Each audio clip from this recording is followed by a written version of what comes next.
Hello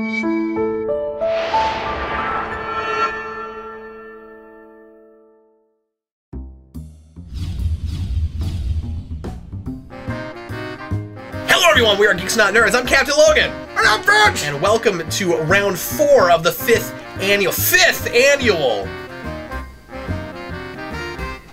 I'm waiting for you to say it. Geeks Not Nerds Awards! No!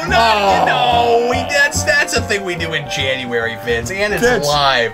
No, it's a multi-topic extravaganza. For the next half an hour, we're going to answer some more of your questions, and if you haven't had a chance to ask a question yet, well, why don't you go ahead and do that right now? You can click on the link in the description that takes you to the multi-topic appetizer, and you can leave... Extravaganza! Please leave no more than 2 questions there. We'll try to answer both of your questions, you know, unless you ask like a really lewd question, and then we probably won't, unless Vince gets the paper.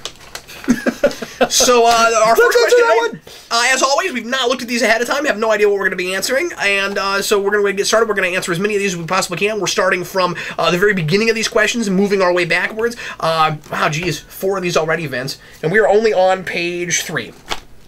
Woo! So, let's go more lickety-split. Let's see if that's possible. And with this question... It probably won't be. Hail Crimson King. My question is... Crimson King Hydra. Hail Crimson King. My question is, looking back, what are your thoughts on the Buffy the Vampire series as a whole and the ending? Now, did you ever get to the end? Or did you stop and never get back there? Never get to it. I stopped. I got... Let's see here. There were 7 seasons. I think I got about 1/3 of the way through season 6, and I just gave up. I could not take it anymore.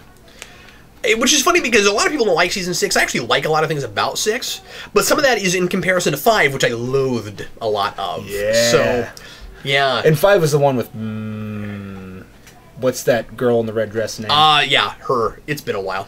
I wanted to say Mercy, but I think that was the character in Angel, isn't it? No. No. That's a henchman of Lex Luthor's. I don't. I forget who Mercy. But. I don't know what you're talking Misty. about. It was Play Misty. That's again. not a thing. Anyway, Facerball or whatever her name was.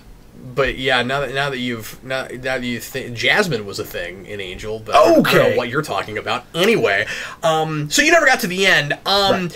I think 2 and 3 are amazing. I think that once you get to 4, it starts to get a little bit too far away from the premise. But I like things about 4. I think going to a sci-fi place was cool. I just didn't ultimately really care for the tone of a lot of that season. Yeah, but was surprised that I liked Riley. I mean, that was a guy that could have been obnoxious, and I kind of dug him. My thing with the ending is I kind of wish... So I like 6, and there's a lot of cool episodes in 6 and a couple of cool episodes in 5 standalone things. But I wish it had ended with the first finale they made, because Joss Whedon, but then somehow gotten the episodes I liked also. You know what I mean? I have my cake and eat it too. And the trio thing in 6 I like a lot. I think you should get to the end of 6 at some point, just because I'd be interested to see your take on the really damaging and twisted Buffy Spike relationship, because I like that stuff a lot. But anyway, some people don't. It's a taste thing, but I really liked what they did with that. Well, I mean, if you got yanked out of heaven and brought back to Earth, what would that do to you? And I think that's a really interesting idea. Apparently, it makes you preachy. It does. It does that. But that's one of those things where they straddle the line between understandably obnoxious and unsympathetic. You know what I mean? Yeah. Like, and yeah, a lot of people watched Buffy not for Buffy, and then you've got other characters, in the main cast. Like I was never a big fan of. What's her name? It's been too long since I've watched the show. Drusilla? Yeah, no, I love Drusilla. What are you talking about? Drusilla's amazing. Charisma Carpenter? Can I just... Willow? Can I just... Stop it. You're not helpful. Stop it. That's fair. Anyway, the chick Xander married. Oh, Anya. Anya. I never liked her. Yeah, I hated her too. But yeah, okay. You're the only person Thank you. The only person I know that didn't like that character. Anyway, I kind of liked their relationship. I liked things about the relationship, but I didn't like her from the beginning. I mean, like, when she first came in. I didn't like her in relation to the group. I liked her with Xander. So if you could have created the Xander-Anya sitcom, I'd have watched that. Yeah, maybe so. I mean, they were cute in places, and their whole thing, the musical, is hilarious. But Anyway, you know, so what Whedon did was when they got to the end of season 5, he wasn't sure if they were going to get renewed, and they hadn't heard yet because the network was constantly yanking him around. That's why Angel ended the way it did. He was told that whole season he was going to get another season. He was working toward a finale that would have gone into a 6th season, and then all of a sudden, he hears with only a few episodes left to make. Oh, by the way, you're getting canceled, so they had to rush an ending. With Buffy, it was this other thing where he didn't know, so he made a finale just in case they got canceled. And and he said that his idea was always she would probably die because part of the point was you don't live very long if you're a Slayer. And so he kills her off at the end of 5, and then and then of course with a backdoor plan for what he would do if he had to bring her back. Right. And that's why that's why they made such a big deal out of, in that show, coming back from life coming back from their dad is a really bad idea. It never works out well, and it's not a thing, because there have to be consequences. Dead is dead, and when it's not, it's worse than death, and I love that. But anyway, so I like the ending of 5. Was not as keen on the way they ended 7. It's interesting, And I think it works better as an ending than of attempting to continue it with the season 8 comics, which I like a lot of things about, but it's just how you do that. But you know, and I did kind of also with season 7 like going back to high school a little bit, because the principal was D.B. Woodside, and I really like that actor. But you know, so there's a lot of stuff I like about 6 and 7. But yeah, they had a really tough time figuring out what exactly to do with that show past its prime, which was the mayor stuff in 3. Sorry, I answered that more because you didn't see the endings. That's okay. Yeah, I weighed in. I said offensive things. Did you go all the way through Angel? Yes. Did you like the way Angel ended? Do you like that better than a lot of people do? I like it knowing that wasn't the original intent, and I personally really only liked like seasons 1 and 2. Oh, really? So that's fair. You're with my wife. There were things that I liked. My wife says season 1 is the best season, and I think she's right. But what's interesting is that it doesn't have the best episodes, but it is kind of tonally the best season. Yeah. Really interesting. I like season 1 and 2 a lot. I think season 3 has its moments. I think season 4 is an abortion, and I think season 5 is an unfortunately fully recognized thing that had to follow season 4. So. Oh, you mean realized? Like, yeah. What did I say? Recognized. That too. I mean, you know, we all know what happened, and we looked at it. We recognized. Nobody knows. People, look, if any season people were going to call they wanted to be uncanonical, it'd be 4. Especially you get to 5, and they found weird ways to retcon things, so they sort of did it themselves. The idea of them as lawyers was freaking genius. I thought that was an amusing idea. I enjoyed things about it, but I don't know. After season 4, I just lost faith. That's fair. No pun intended. It became a different show. I think that if they had been able to stay there, like, you know, imagine if that show had been on for another couple of years, and you had like the section, the section at the beginning where they're a detective agency, and then the section in the middle where it's chaos and hellfire and brimstone, and they do the apocalypse, and then the section in the end where they become lawyers and they figure out how to make that work for them and not to be so amoral about it. We'd have a really cool 3-act story. Yeah, no, that'd be terrific if you could yank season 4 out of there. Or at the very least add a 6th season. Yeah. And then you'd have it, because then it'd be a 3-act play with 2 seasons for each act. I mean, that's true. It'd be really cool. I just now thought of that. I'm proud of that. Next up, thanks for the question. Lewis Shepard.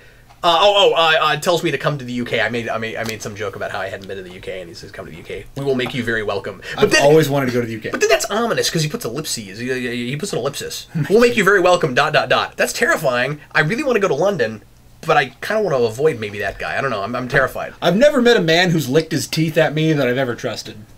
Really? That explains all of the friction in our relationship. Stop licking your teeth at me! Granted, he looks at it like this. I got broccoli in my teeth. You know what? You're constantly telling people personal things about me, and you need to... He doesn't eat broccoli? Yes, I do. Oh, do you? Yeah. Oh, okay.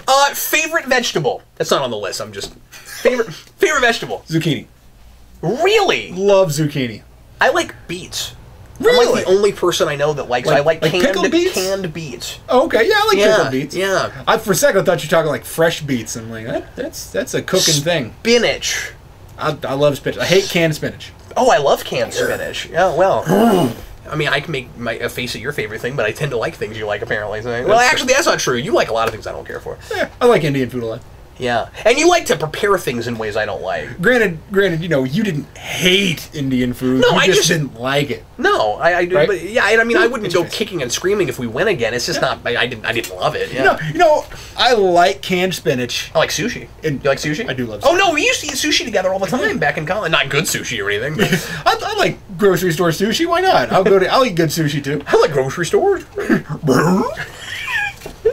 That's what I sound like in personal life, you know. This is just to put on voice. Every time I take him into a store, somebody has to remind me that they don't allow pets there. That's like, sir, your dog is way too hairy. Shut up. You're gonna have to leave your Vince outside. Chad Van Oostendorp. Van Halen or Van Hagar? Halen. Yeah. Yeah. Definitely. Honestly, I couldn't. It's been too long since I've heard any Hagar. The only thing that I know that Hagar did that I even kind of liked was... it is Hagar, right? Yeah, Sammy Hagar. Hagar, yeah. I think so. The only thing that I really liked was his theme song to heavy metal. Oh, was that who did that? Okay, well that is pretty boss. Yeah. Heavy metal! That's the one I like. Thank God you knew something about that. That's the only... I've listened to a couple albums or whatever. And now we're going to find out if we have more questions that we are not remotely qualified to answer. McCaffrey, have either of you read Boom Studios' comic book Irredeemable? Once again, a question that we are not... No, I'm not. No, I'm interested. Oh, yeah? But I'm not. I don't even know what it's about, but I've seen covers and I'm like, that looks interesting. Is that connected to... Because they have Irredeemable and they have another book that's another word like that. Are they connected? I forget. You know, Boom Studios or Image? No, it's Boom. Okay. I don't remember. Because I know there's the Boom Studios one, and then there's one that I always like. There's Invincible that I always get mixed up in my head. So that's what I was like. That's Image. No, there's another one that's a synonym for that's another word that means like morally reprehensible. Oh, I got it. I can't remember what it Unredeemable. is. Yeah. Anyway.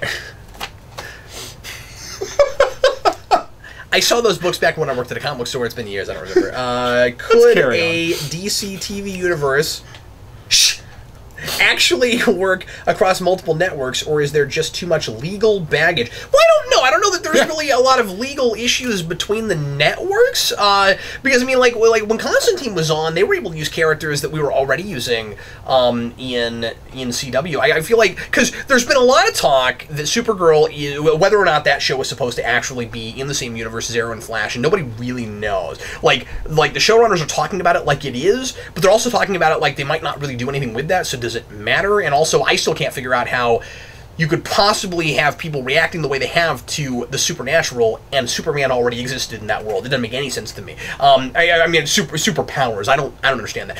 But just because it's on another network, but you try to connect them, I don't really see why that would necessarily be a problem. It wouldn't be the first time it's ever happened. I think when I could be wrong about this. I want to say when Angel spun off, it and Buffy weren't both on WB, but they might have been. You know what? I might be wrong about that. I can't remember. But okay, maybe it is different. I don't know. But I just, if it's all under Warner's umbrella, I don't see how being on a different network would create legal baggage. Yeah, I don't know enough about rights and licenses to really comment on that. I think the problem is more tone. I think more on. We've already had some of that issue between Arrow and Flash, but I think that but I mean, not that that's stuff that makes it hard to buy that they're in the same universe. Just that it's Flash being what it is kind of affected Arrow, I think, negatively in season 3 for a number of different reasons. But for instance, if you were to try to rope in something like Gotham into that world, especially like retroactively, it just wouldn't make any sense to do that. You've got a show that is set firmly not in our reality, or even looks like it's necessarily in our time. It's like it's very timely ambiguous. And you got Arrow and Flash where they've shown us dates and it's definitely 2015. You know what I mean? So things like that could be a thing depending on what you try to do. But no, I think just because it's on another network doesn't mean that you couldn't have. Yeah. There's no reason that Titans can't be unless we see that show and it just is squarely, obviously, in a different universe. I feel like it's going to be harder to do a TV show universe than it would be to do a movie universe, because, I mean, having everything happening at the same time, you need to have a big powwow between all the creative teams and everything, and set up a game plan for all this stuff to be interwoven. Or, you know, you just have them running next to each other and then everybody can cameo if they want. So. Yeah, I mean, you'd think that, but then, you know, you look at the first few Marvel movies, and even when we only had like 3 or 4, there were already continuity issues. Indeed. Moving right along, Boo-Rat. Hi, Boo-Rat. One I asked last time that didn't get picked. Oh. Do you believe in such a thing as a character from any media being unsalvageable, like Venus de Milo in TMNT? Good choice. Jar Jar in Star Wars, etc. Characters universally hated by the fandoms of their respected franchise. Do you think if given a good enough writer, they could be reworked and saved? I believe some can, especially those that exist in reboots or alternate universes like Venus Above. I'm going to say what I've always said, and then I'll let Vince talk. The only thing I want to say about this, because I've answered things like this before, is you can make anything work. You just have to make it work. I think that it would be really difficult to make something more acceptable that's already universally hated within the same property where it was created. Yeah, that's a great meaning point. like if I made a TV show and within that same continuity I used the same character but tried something radically different, people would say, well, that's not the same thing, it's not the same character, why'd you even give it the same name? Or but I do think people could accept it if you do something different. Like, for example, lots of people hate the Clone Saga from Spider-Man. I almost said Clone Wars. Lots of people hate the Clone Saga. That was an X-Men game on the Genesis. It was. So, lots of people hate that stuff from Spider-Man, but I think that, I think that Bendis did a pretty good job of bringing it into the Ultimate Universe. I mean, I thought it was kind of ballsy, but I think it was also ultimately pretty effective.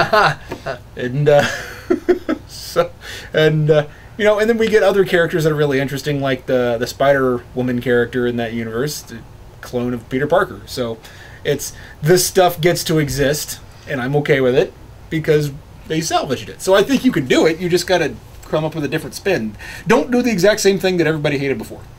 See, what's nice about comics is that you have such a loose continuities a lot with comics, especially after a lot of time passes, right?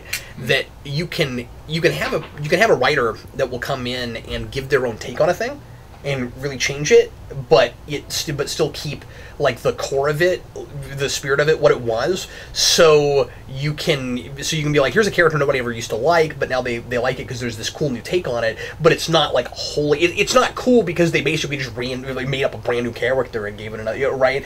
But it's much harder to do in like a TV show or a movie or something. Yeah. Much harder. I feel like this is a good example. You have Dr. Light that Brad Meltzer really altered for something that was a little more demented in Identity Crisis. Or you have the Orb in one of the more recent things with that Jason Aaron did with the Watcher thing. Yeah, I know what you're talking about. What's it called? What's that series called? I'll come up with it in a second if you stop asking me. Who Killed the Watcher? That's what it's called. Original Sin. That's it. But you know, whenever I think of Identity Crisis, I think of like Captain Boomerang. Yeah. And then later on, even what Johns did with him in Flash. I mean, we've seen this with a lot of characters where, different versions of things for different media too, where like, you know, you didn't care about it in a certain thing, but then there's this new spin on it where you're like, okay, I like this version of it. You know, and we've had that. I mean, you know, I guess a classic example now at this point, I can't believe I'm saying classic, it was 6 years ago. But a classic example now is Iron Man. Because, like, I didn't really care about Iron Man in the comics, and then he was somewhat reinvented for the movies, and now he's a character I like. You know, but we've had that with a lot of things. And that's happened with what you like I guess it's happened with some Batman villains. In the way of temperament, Iron Man in the Ultimate Universe was almost mirroring the movie universe. I mean, granted, they did some radically different stuff anyway. But right now, in the Secret Wars stuff, it's kind of interesting to see comic book Iron Man versus movie Iron Man if you look at the temperament. Yeah, it is. Anywho.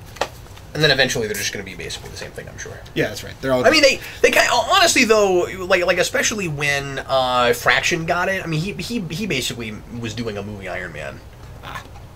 essentially anyway.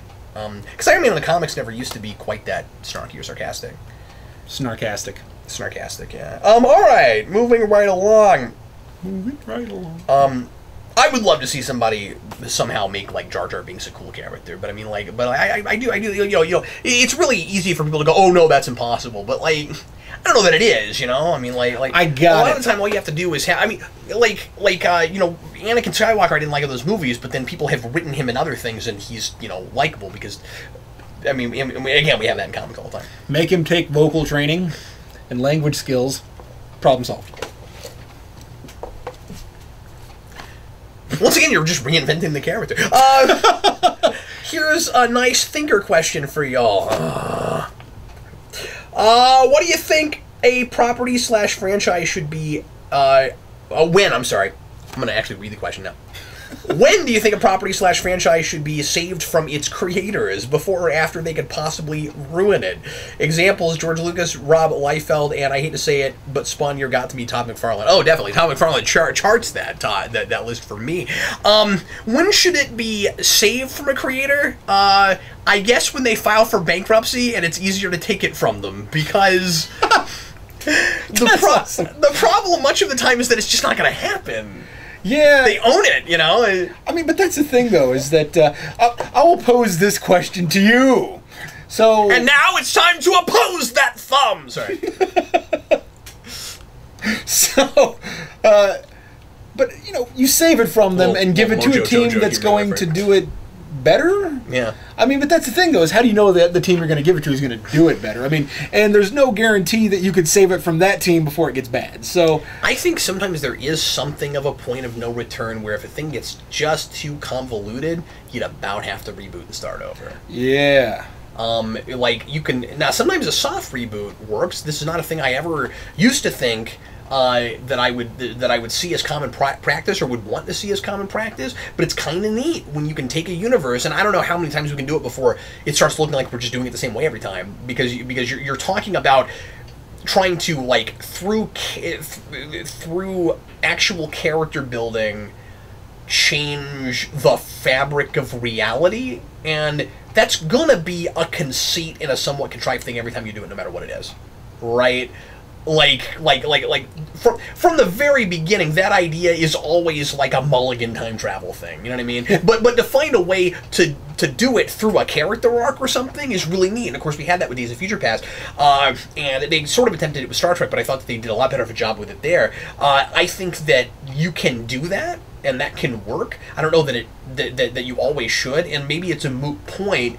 Once you get into the new world, depending on how you do it. Like, with Secret War, though the entire Marvel Universe is doing that right now, when we get into Secret Wars, we'll see how many characters have any recollection of their lives from 616 and how that affects them, or if the majority of them will be totally started from scratch. But if we continue who some of those people were, then that's kind of potentially neat and interesting. But it also is a moot point if you reboot and it's just as bad as it was before. Yeah. And that's what we had with Spawn. There was an attempt at a straight up reboot because it just or a straight up like a sort of a soft reboot thing like that, where just the whole universe was with the Maman stuff in 170 whatever, if memory, it's been a while since it Spawn here, and frankly there's probably a certain amount of trying to excise that from my memory that my brain is doing subconsciously. but there was an attempt there to do that where it's too complicated. We don't even understand who this character is anymore because we were in denial about it. But we didn't know who that character was from issue 1, really. But then the problem was it didn't matter that we started over because it was just as bad after that and got just as convoluted in like a couple of issues. So I think that the bottom line is get your ducks in a row. I mean, if you're gonna try to save it from something, like if you have control over something and the creative team goes a little bit crazy, and you try to take a different direction, just make sure that your ducks are in a row. Make sure that you know where you're going, rather than just saying, "Please save us," and then throwing it to somebody that does something that you ultimately choose to retcon anyway. Well, I think whoever's doing it's just got to have their heart in the right place. Yeah. it always comes from passion for characters. You know, it always comes from somebody like saving a thing. Usually comes from somebody who has some perspective and has a new perspective on it than what you had, and has a new love for it when maybe you're burnt out.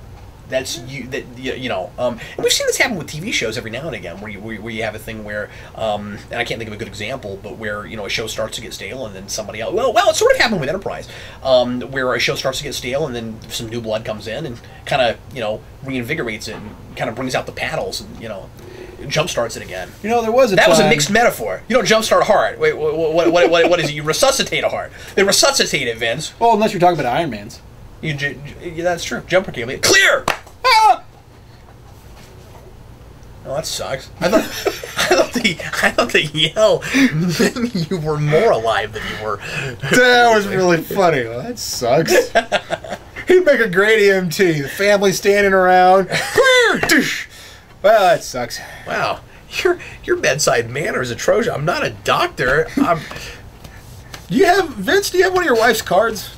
This is electric. I'm a glorified mechanic. She's a funeral director, for those of you who are like, what?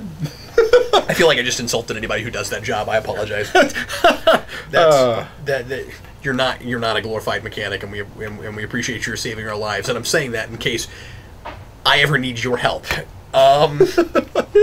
Moving right along. We need your... I read an Ant-Man issue the other day, Vince. The Ant-Man annual. I really liked it. It was really cool. I wrote a. They should call it an annual. Yeah, that's great. Shut up! I'm telling a story.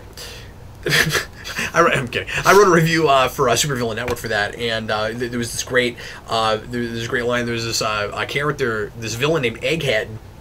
And he's not the Egghead from the. He's not Vincent Price, but there's this Egghead, this guy named Egghead, who apparently was like at one time Ant-Man's arch nemesis, and everybody forgot about him, which is really funny. And they did a bunch of callbacks to old stories from eons ago. And anyway, at one point, Egghead, and I'm sure people have thought of this before, but I thought it was really funny. He's like, I don't understand why Captain America feels the need to yell "Avengers Assemble." They're already there. What's he talking about? Avengers, get your crap together! Assemble! Like, if you're in earshot, I mean, it works when they're all on radio, but... He's like, Avengers, pay attention! Pay attention! They're all just standing around flinging their hammers and, like, picking their noses with their claws and stuff. Well, we've got a couple more... we've got like 5 minutes, so we'll see how many more questions we can answer. Here we go. Spidey Fan 96. Do you get upset when people say to you superhero movies aren't high art, therefore you can't review those in depth? It's not Shakespeare. I don't get upset. No, because Vince doesn't actually review superhero movies in depth. I'm just kidding. I don't even know what I threw at him. I don't either. We probably need Post-it. It might be important. I don't know. It's going to ruin our whole show later. Sorry. At least in the vein of... I'm just messing with you, dude. I'm sorry. Anyway. I'm sorry. so how dare you? I feel like we might have just forever damaged our friendship.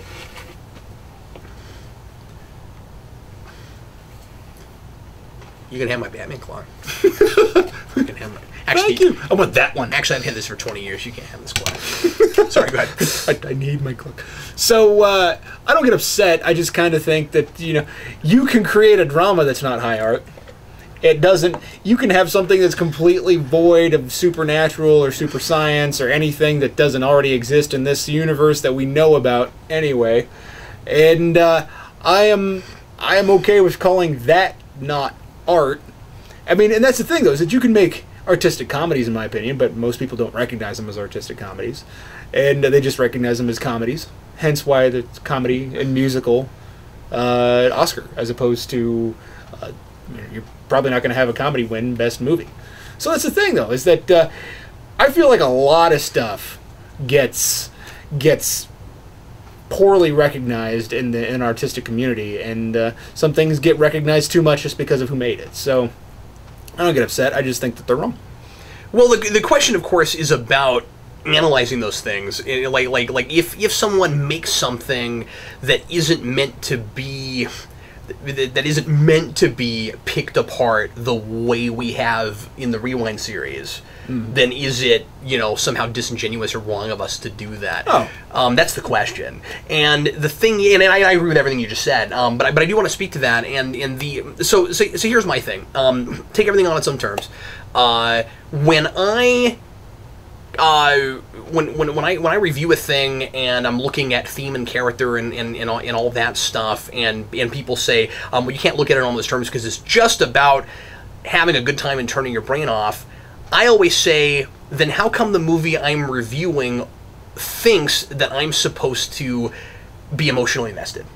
Yeah. That's the thing. And so when I'm reviewing stuff, what I am primarily looking at is the movie accomplishing what it's setting out to accomplish? And if I'm supposed to be compelled, am I? Is it effective at making me care and making that stuff seem real in the world that it's creating?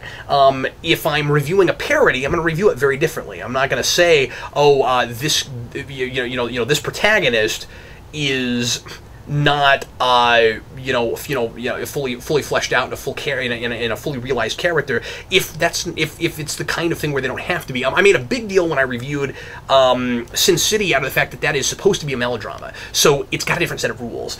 Those characters are archetypes and they're supposed to be. There's a tradition there that thing is talking about. I also think it's important to recognize the difference between like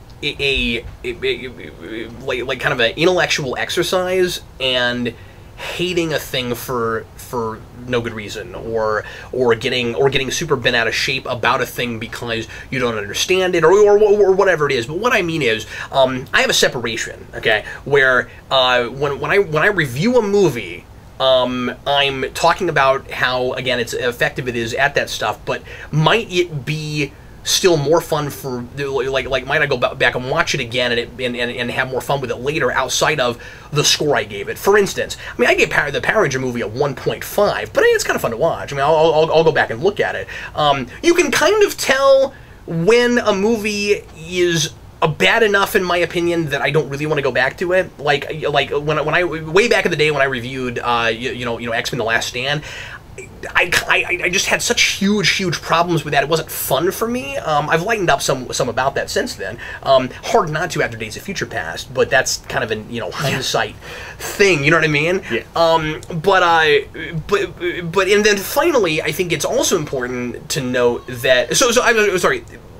I guess in case I didn't quite get there, the point I'm making there is. I, of course, when I'm talking about a thing, get really passionate about it, but it's not like I'm angry to the point of, like, how dare you watch a thing, you know what I mean? Or, like, this thing, everything must meet the standards of high art for me to like. No, it just has to work in the terms and the standards it's set up, generally speaking. And then sometimes there's a separate part of me that can enjoy it despite itself. See, that's the thing. But the other thing I think is really important to bring up here, this is a complicated question, but the other thing that I think is really important to bring up is that if sometimes I think you miss really interesting things if you have the attitude of you can't look at an entire genre with a fine-tooth comb because it's commercial. Yeah. I have a really tough time with that, because sometimes when you really look at something, there's more going on there than you realized. I didn't realize just how interesting a character arc Blade had in the first Blade movie. There's some really interesting things there. It's really easy to just watch them and go, oh, it's an action movie. Commercial things have to appeal to people on different levels a lot of the time to be accessible enough to make money. So you need the action and the stuff in that movie to bring people there. But what they stay for, a lot of people, if they're thoughtful, what they stay for is, oh, I care about this person. You know, I came to see people hit each other, but and car chases and stuff. But what I left with was, oh, like an emotional human experience. I had the same thing with The Crow, which I was surprised that I gave a 4 to, and was like, oh wait, like when I first watched it, I didn't know how I felt about it. But once I started thinking about it, oh, there's some really cool stuff here. So I mean, like, it's not about reading into things. It's not about trying to find things that aren't there.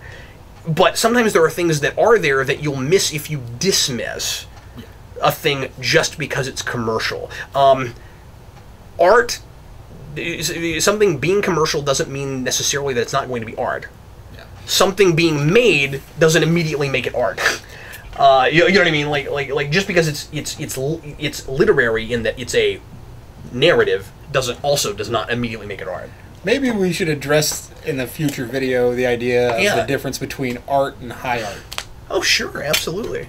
Mm-hmm. I think that's tough. I think it becomes incredibly subjective.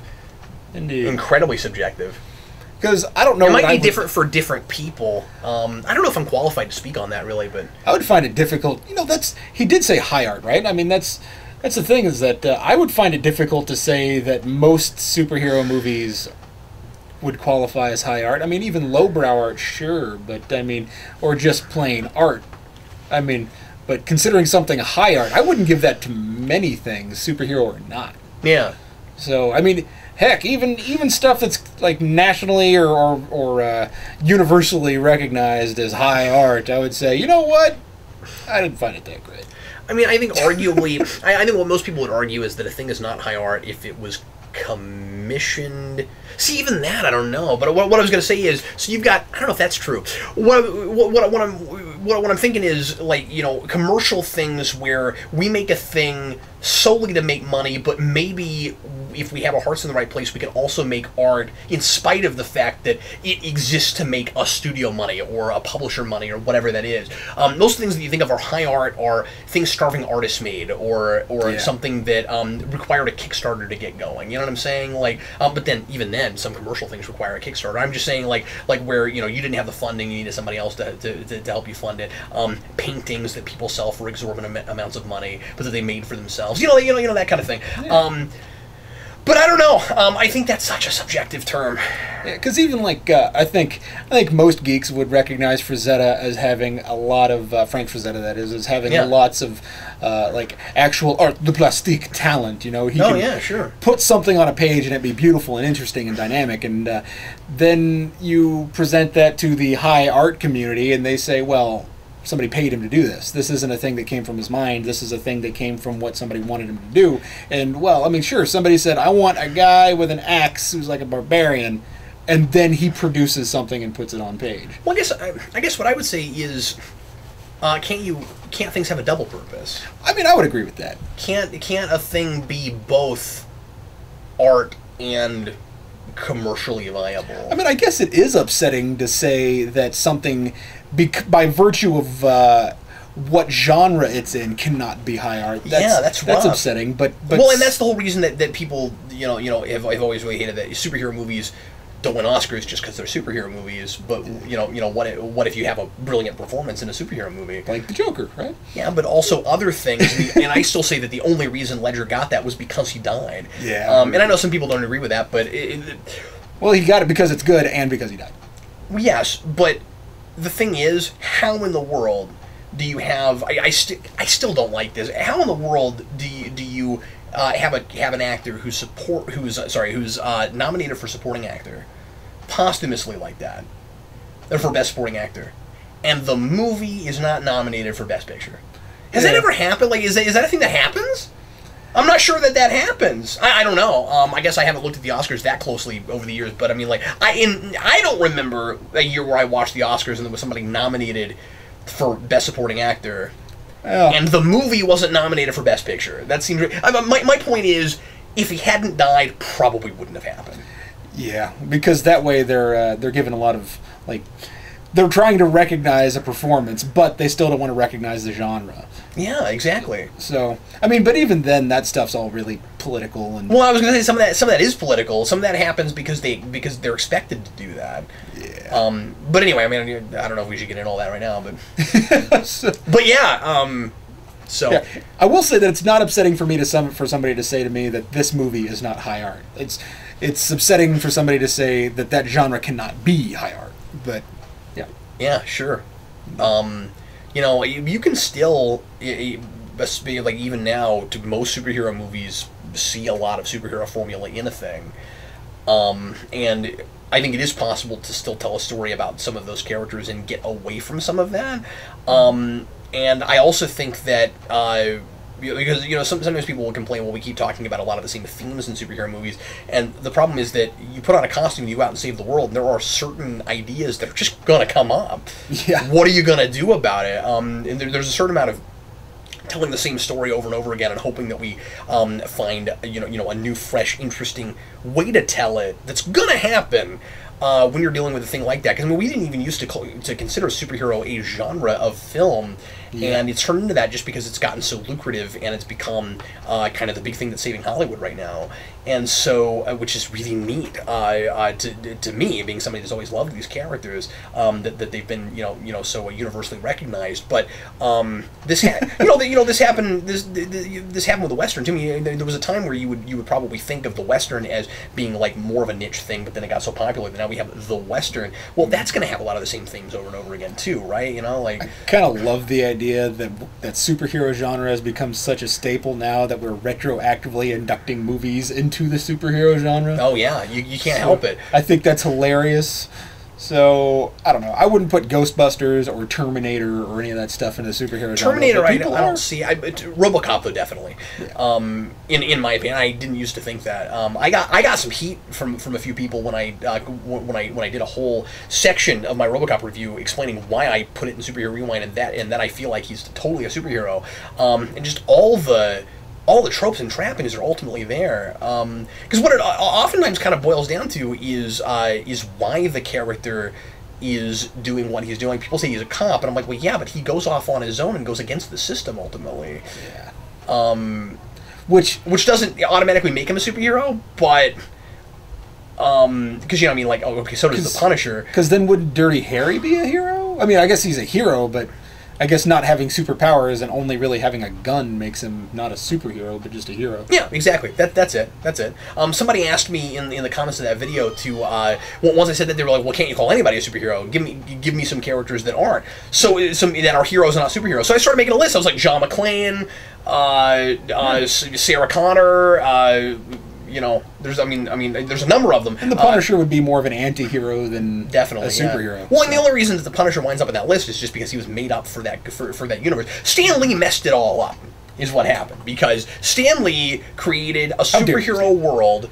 It's wonderfully that he made it so ambiguous, because he created a whole bunch of comics that just weren't superhero comics but set in a superhero world, because it was just a world that happened to embody superheroes because that's what was popular at the time, and we've continued that tradition. So. And obviously he didn't create the Punisher, but like he did create Thor, which works as a superhero, but he didn't make him like, let's make him a superhero. He wanted to do Thor, but he created all kinds of characters that exist in that world but aren't really superhero. I mean, Nick Fury's not a superhero.